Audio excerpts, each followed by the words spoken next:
Si tenemos al hígado empeñado en trabajar lo que no está haciendo el intestino, pues claro, puede desatender funciones tan importantes como ese metabolismo correcto de los estrógenos. ¿Podemos tener bichitos también en la glándula mamaria que regulen o que puedan aumentar de alguna manera el riesgo de cáncer de mama a ese nivel? Cuando nuestra microbiota intestinal se altera, nuestra microbiota en la mama también.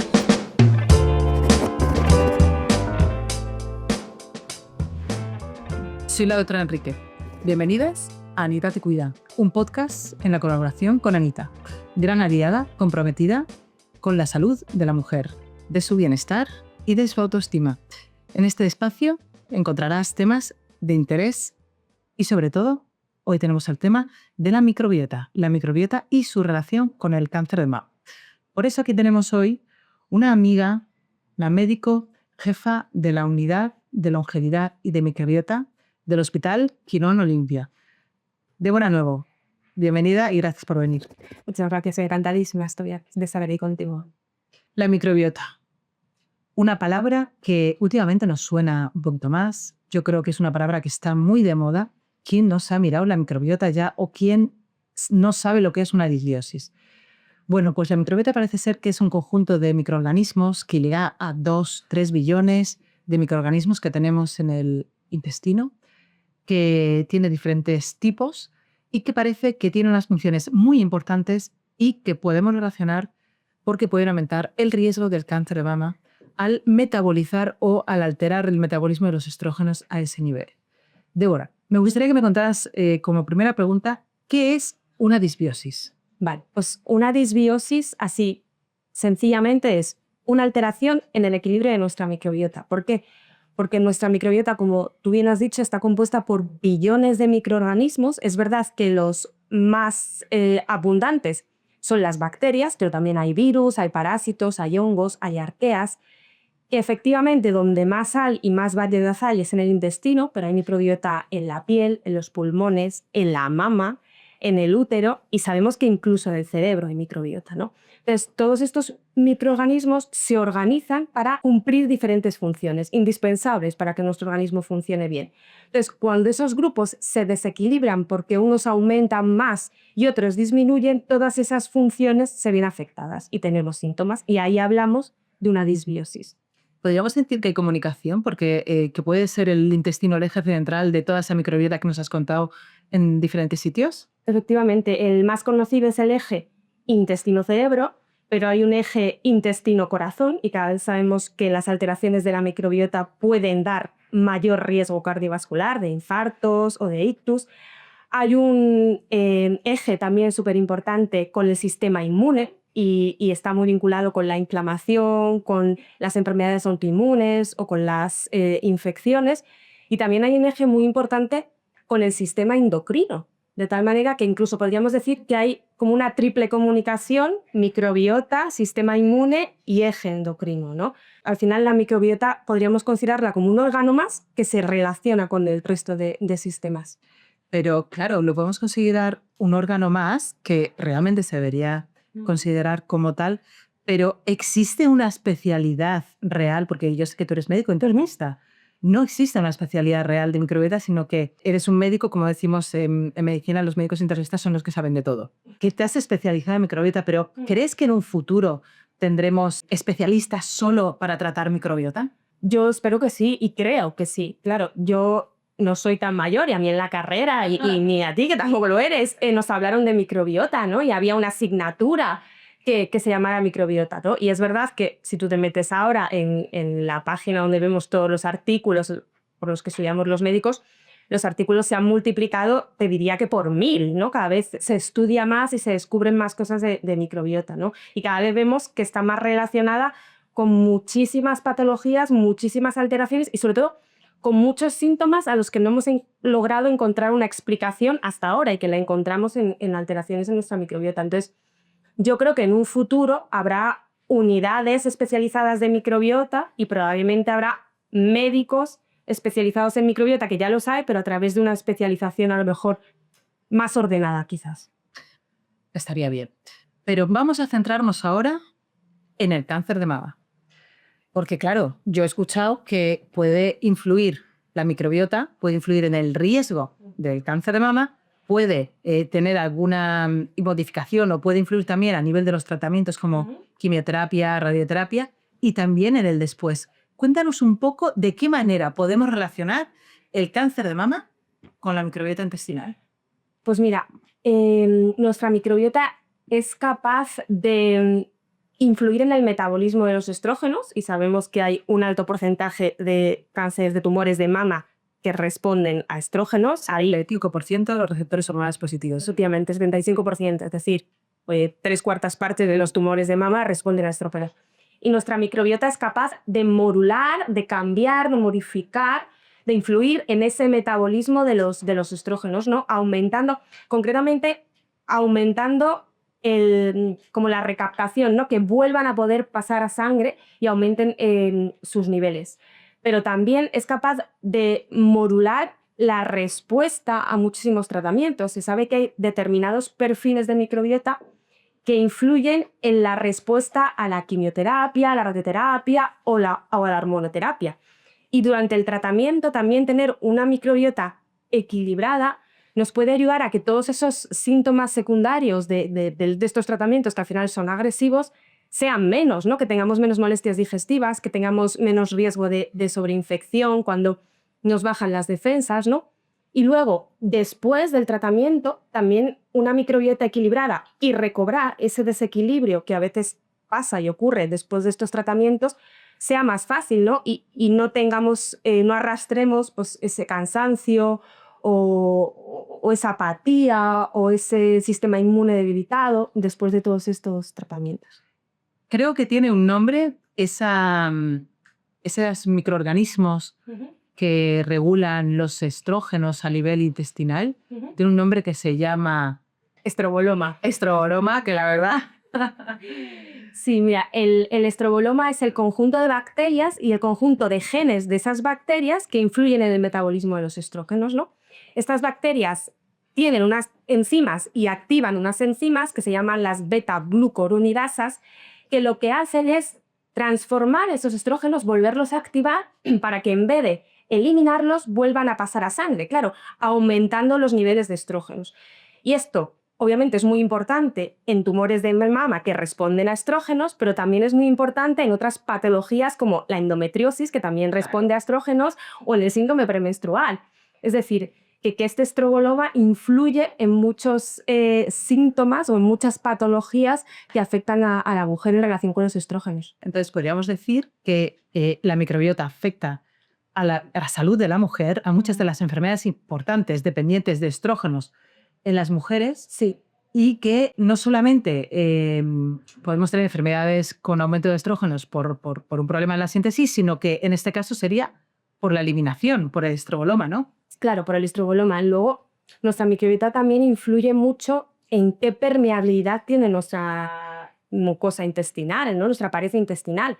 Si tenemos una microbiota afectada que está condicionando que nuestro intestino sea más permeable, claro, hay que pensar que el primer filtro para detoxificar y para eliminar sustancias es el intestino.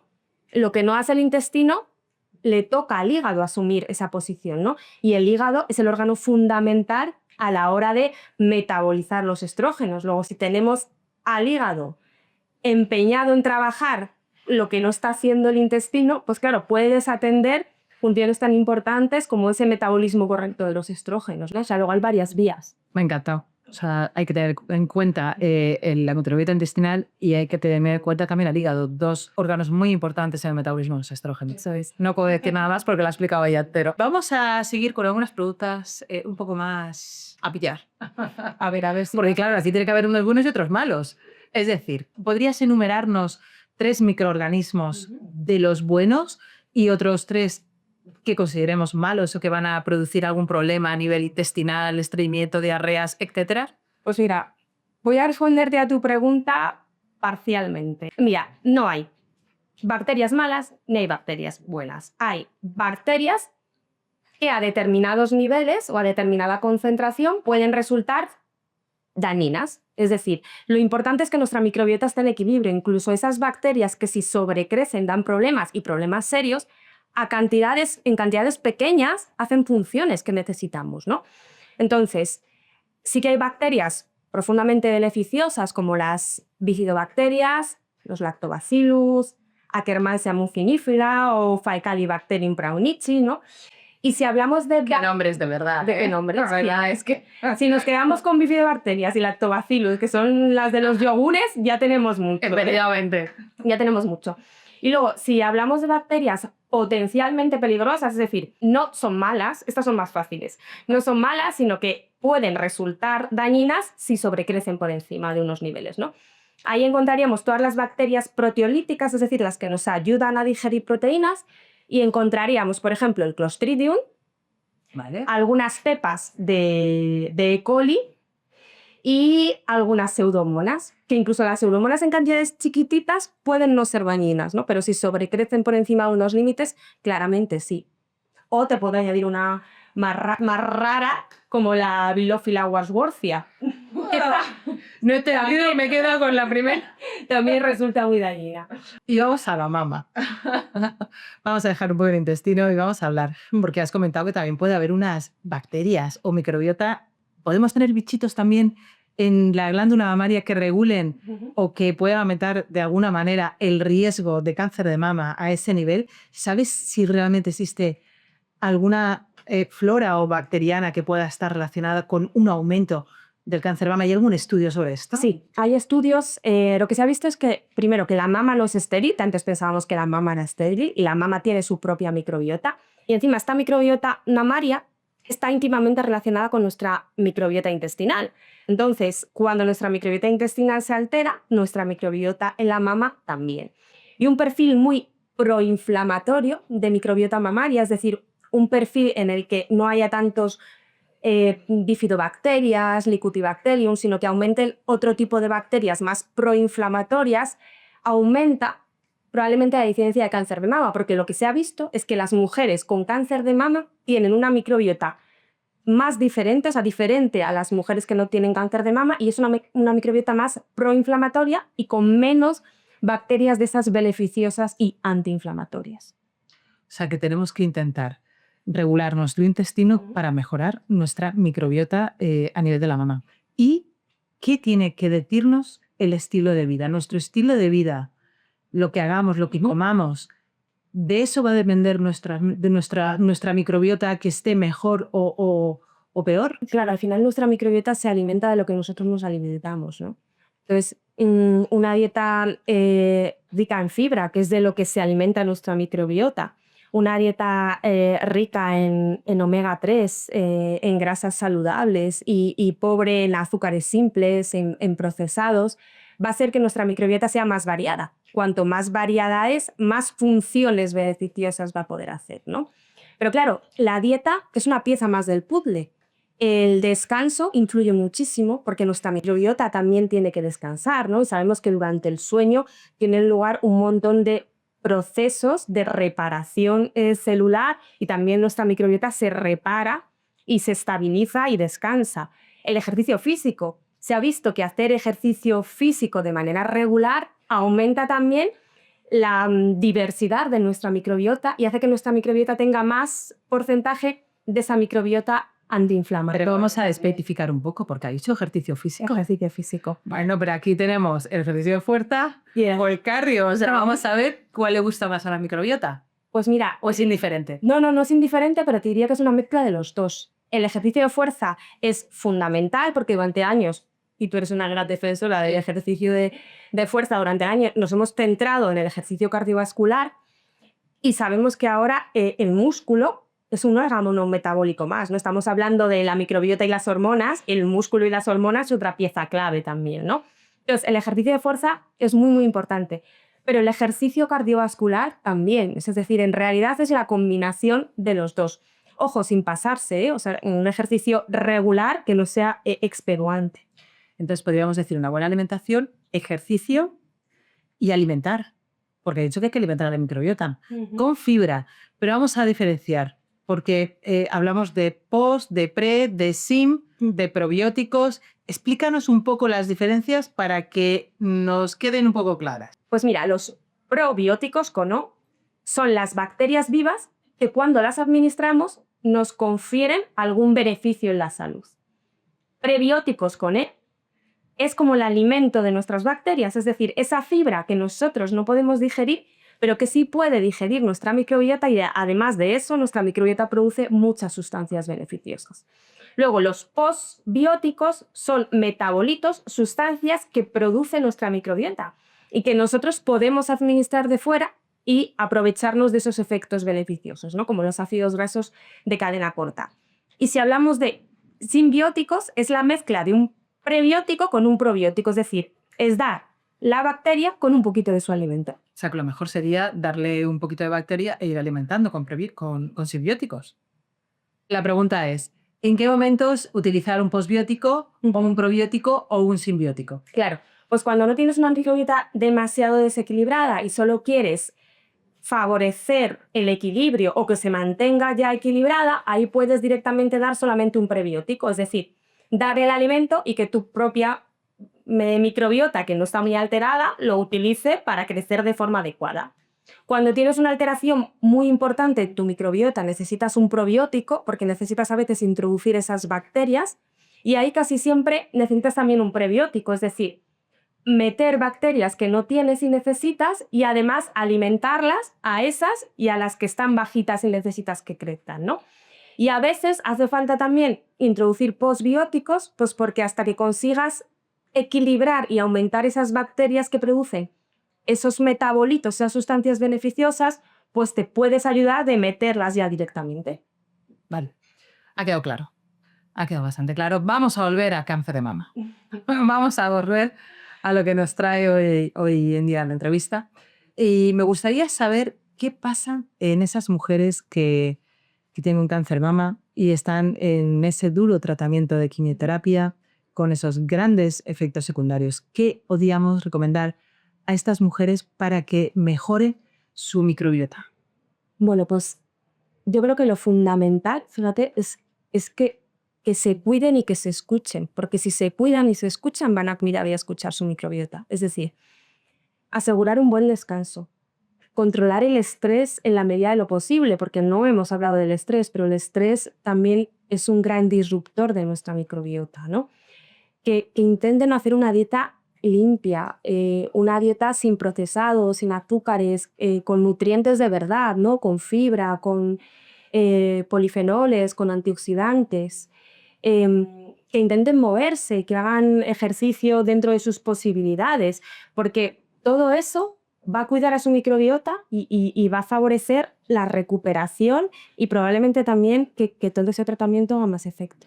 Y se pueden utilizar los probióticos, que serían bacterias vivas, durante un tratamiento de quimioterapia, ¿cuándo sí y cuándo no? Pues depende. Sabemos que los tratamientos de quimioterapia muchas veces bajan nuestras defensas y nos dejan lo que los médicos llamamos inmunodeprimidos, que eso quiere decir que nuestro sistema inmune está debilitado, ¿no? Entonces, en ese momento concreto en el que estamos muy débiles a nivel de sistema inmune, no es recomendable meter bacterias vivas, pero ahí sí que podemos meter posbióticos, sí que podemos meter ácidos grasos de cadena corta como el butirato, que es tremendamente antiinflamatorio y nos va a ayudar a minimizar toda esa inflamación que a veces aparece, ¿no? en tratamientos con quimioterapia. También podemos meter prebióticos para ayudar a esa microbiota que todavía tenemos, pues a que vaya creciendo de manera saludable, ¿no? Y luego, importante una vez que a lo mejor hemos terminado ya el tratamiento y ya no estamos en esa inmunodepresión, que nuestro sistema inmune empieza a recuperarse, ahí sí que podemos intentar ir a meter probióticos. Ahí va yo porque quería la siguiente pregunta, en la ¿qué hacemos cuando terminamos la quimioterapia? ¿Qué hacemos cuando la paciente ya ha finalizado y sabemos que esa microbiota probablemente tengamos que recuperarla? ¿Le haces un estudio de heces para valorar esa microbiota? ¿O cómo podríamos tratar? Porque realmente la huella dactilar que decimos que de recuperar la microbiota puede tardar hasta unos 6 meses, hablan. Bueno, ahí sí que puede ser interesante hacer un estudio de microbiota para saber cómo se ha quedado, ¿no? O sea, cómo está esa microbiota que ayuda a nuestro sistema inmune, cómo está esa microbiota protectora que nos va a defender de otros microorganismos, ¿no? Porque si nuestro sistema inmune se ha quedado flojito y encima nuestra microbiota que nos ayuda a defendernos también de otros bichos que nos pueden hacer daño, también está bajita y esa microbiota que nos ayuda a modular la inflamación también está alterada, pues ahí sí que nos puede ser útil ver cómo está y saber qué bacterias es importante que ayudemos a reponer y, por el contrario, cuáles han podido aumentar durante este tratamiento, esas que llamabas tú malas, y nos están haciendo daño, ¿no? Entonces sí que puede ser interesante saber qué piezas del puzzle tenemos que ajustar, ¿no?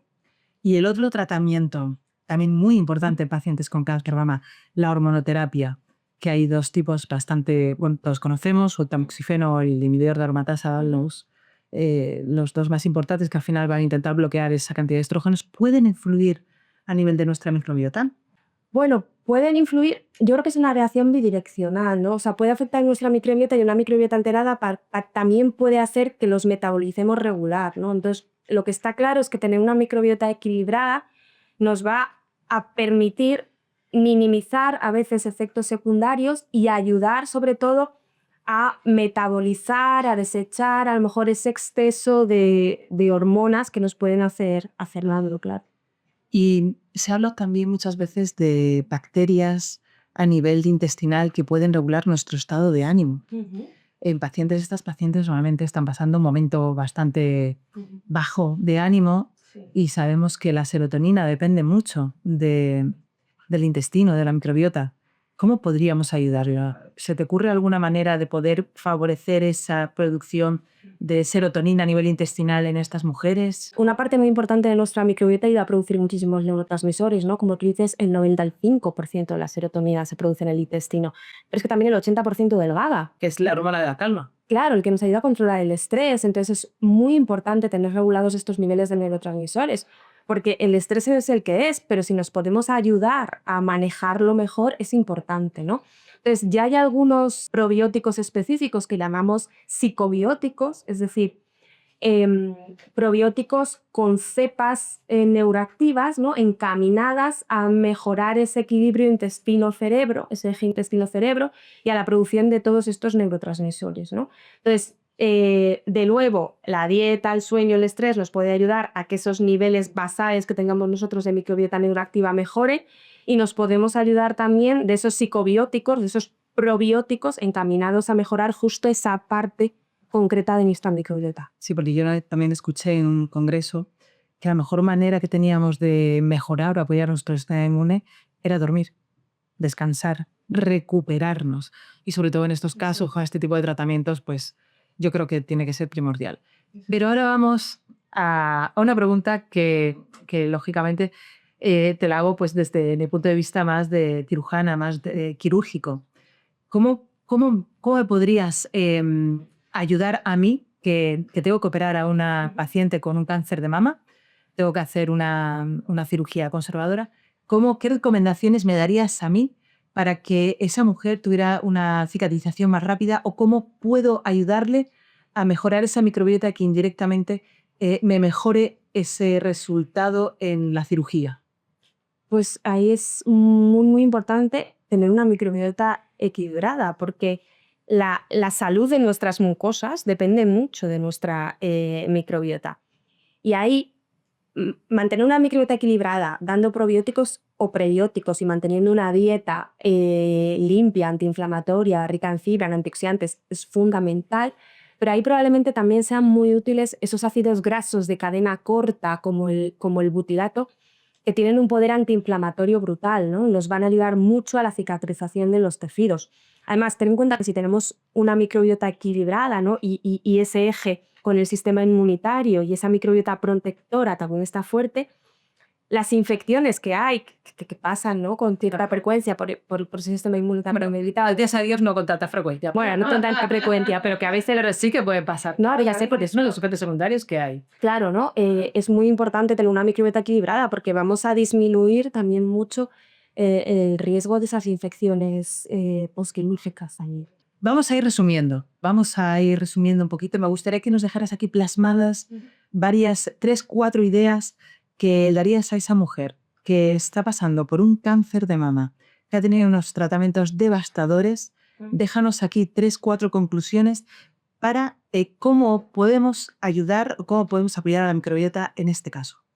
Vale, y importante cuida lo que comes, ¿vale? Sin obsesionarte, pero simplemente evitando azúcares, alimentos pues muy procesados, tóxicos como el alcohol, y priorizando verduras, fibra y alimentos antioxidantes. Mira, cuanto más color tenga tu plato, más variedad va a tener tu plato, más variedad va a tener tu microbiota, ¿no? Eso es una cosa fácil de aplicar. Y el color lo encontramos en verduras, diferentes colores, Eso es. las frutas, antioxidantes. Eso es. Cuanto más color, más variedad, más riqueza va a estar la microbiota. Y más fibra, porque la fibra también está ahí, ¿no? Y más fibra, claro. La fibra que aprovecha nuestra microbiota está en vegetales, en frutas y en legumbres, ¿no? Y en semillas también. Muy importante. Luego, prioriza tu descanso, ¿vale? Sabemos que tú necesitas descansar, tus células necesitan descansar, tu microbiota necesita descansar y tu sistema inmune y tu sistema de reparación necesita ponerse en marcha cuando dormimos, ¿no? Entonces, es muy importante priorizar el descanso. Y muévete en la medida de lo posible, ¿no? Obviamente a veces no puedes pedir a alguien con un tratamiento quimioterápico después de una cirugía que se ponga a correr o que se vaya al gimnasio a hacer fuerza 1 hora. Pero muévete en la medida de lo posible, ¿no? Mantente activo. Y luego, otra cosa más difícil ya es controlar el estrés, ¿no? En estos momentos, pero intentarlo, ¿no? Darte pequeños caprichos, no ser demasiado exigentes. Es que al final sabemos que la salud emocional influye mucho en el estado de nuestra microbiota, igual que nuestra microbiota sana nos puede ayudar en la esfera emocional. Entonces, la verdad que la esfera emocional es muy importante en estas pacientes. Resumimos: alimentación saludable, descanso, porque la microbiota también descansa, ejercicio, evitar el estrés, queremos decir, intentar que emocionalmente no estemos agotadas. Pero es muy difícil también en esta sociedad, que también últimamente, y de lo que más se habla, es de la longevidad. Vamos a pasar a otro tema que yo creo que también está de moda. Es que esta es la doctora de moda. Y encima combina microbiota con longevidad. Claro, es que están muy relacionadas. Sí, claro. Entonces, pero realmente, ¿qué es la longevidad? Cuando hablamos de medicina de longevidad, todo el mundo cree que se trata de intentar vivir 100 años, de que todos seamos centenarios. No se trata de eso, no se trata de añadirle años a la vida, sino más vida a esos años, de restar enfermedades a los años, ¿no? Entonces, se trata de optimizar la salud, de que hoy nos encontremos mejor para que mañana sí lo vamos a estar lo mejor.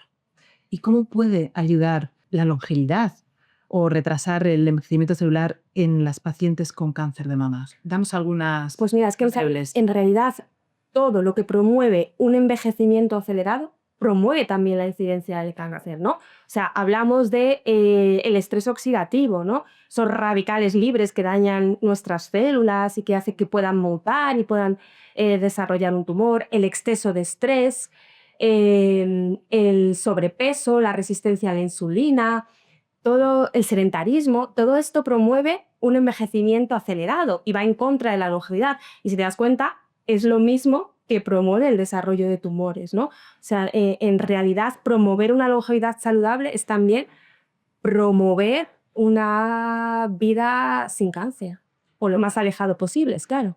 Ser más longevos, al final es lo más saludable. Entonces. Claro. ¿Y qué estamos haciendo mal? ¿Qué piensas que estamos haciendo mal en nuestros días, nuestro día a día, en nuestra sociedad? Que comemos tanto procesado, nos cuidamos, estamos estresados y encima el cáncer de mama aumenta exponencialmente día tras día y año tras año. ¿Qué crees que estamos haciendo mal? Pues probablemente eso que dices, ¿no? O sea, dar la espalda a nuestra biología, dormir menos de lo que deberíamos, este ritmo de vida frenético, estar totalmente estresados durante todo el día. Comer artificial y comer todo el rato, me refiero. Es que antes comíamos 2, 3 veces al día, ahora estamos comiendo todo el rato y comer o adquirir alimentos no nos supone ningún esfuerzo. Movernos poco, ¿no? O sea, me refiero, antes la gente iba caminando a los sitios, trabajaba y el trabajo suponía un esfuerzo físico. Ahora pues todos vivimos sentados y nos movemos de un sitio a otro también sentados y comemos artificial, ¿no? O sea, ya no comemos lo que tenemos al alcance de la mano, lo que nos da la naturaleza en cada estación, ¿no? La vida cómoda al final nos está enfermando. Podríamos concluir. Probablemente, sí.